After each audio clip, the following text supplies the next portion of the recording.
밀양 약혼자랑 결혼 깼습니다. 현재 난리난 밀양 여중생 사건 관련 글. 최근 한 온라인 커뮤니티에는 밀양 약혼자랑 결혼 깼습니다 라는 사연글이 올라와 큰 화제를 모았습니다.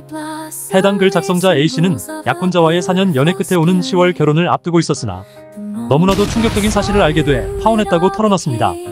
약혼자가 과거 밀양 여중생 사건의 가해자 무리에 속해 있었다는 사실을 뒤늦게 알게 되었기 때문입니다. A씨는 약혼자와 봉사단체에서 처음 만나 서로의 선한 면모를 보고 사랑에 빠졌다고 밝혔습니다. A씨가 약혼자에 대한 의심을 가지며 두 사람 관계에 문제가 생긴 것은 최근 밀양 여중생 사건이 다시 수면 위로 올라오면서부터입니다.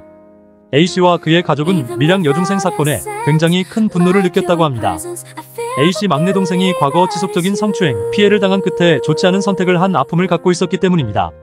그렇기에 A씨 가족은 해당 사건에 누구보다 예민하게 반응했습니다. 그런데 약혼자 반응이 뭔가 이상함을 느꼈습니다. A씨 가족이 밀양 여중생 사건 관련 뉴스를 보며 가해자를 비난하자 약혼자는 부모님 두 분이 은퇴하시고 할 일이 없어서 그래. 또한 당신 언니는 애가 없어서 그래 등의 말과 함께 오히려 A씨 가족을 비난했다고 합니다. 이로 인해 A씨는 약혼자가 사건과 관련이 있을지도 모른다는 의심을 품게 됐습니다. 해당 사건으로 높은 언성이 오가던 중 A씨는 약혼자에게 같은 고향이라고 편들어 나이도 비슷하네 라고 말했습니다. 그러자 약혼자는 마시고 있던 사이다를 집어던지는 등 그간 보여주지 않았던 모습을 보였다고 합니다. 온갖 욕설을 퍼부으며 A씨를 밀치고 주먹질을 하려 했습니다. A씨도 야 치겠다? 쳐봐 쳐 라며 소리를 지르고 난리를 쳤습니다. 결국 그날 약혼자는 집 밖을 나갔다고 합니다.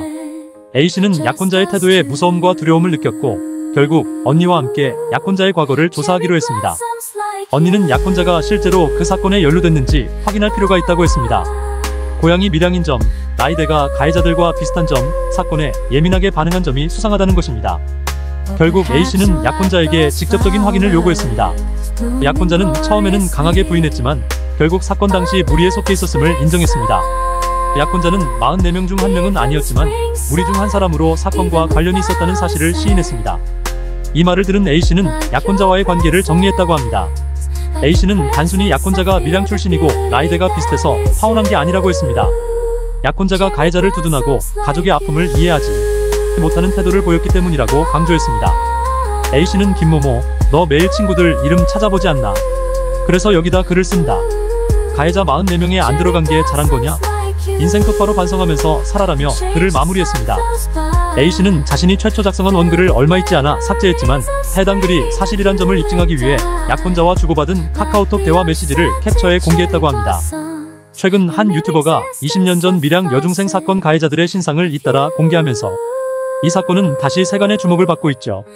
많은 이들이 당시 사건에 대한 사법부의 처벌이 너무나도 미흡했던 것에 대한민국이 분노에 들끓고 있습니다. 원칙과 상식이 통하는 세상, 권선징악의 정의로운 대한민국이 되었으면 합니다. 시청해주셔서 감사합니다.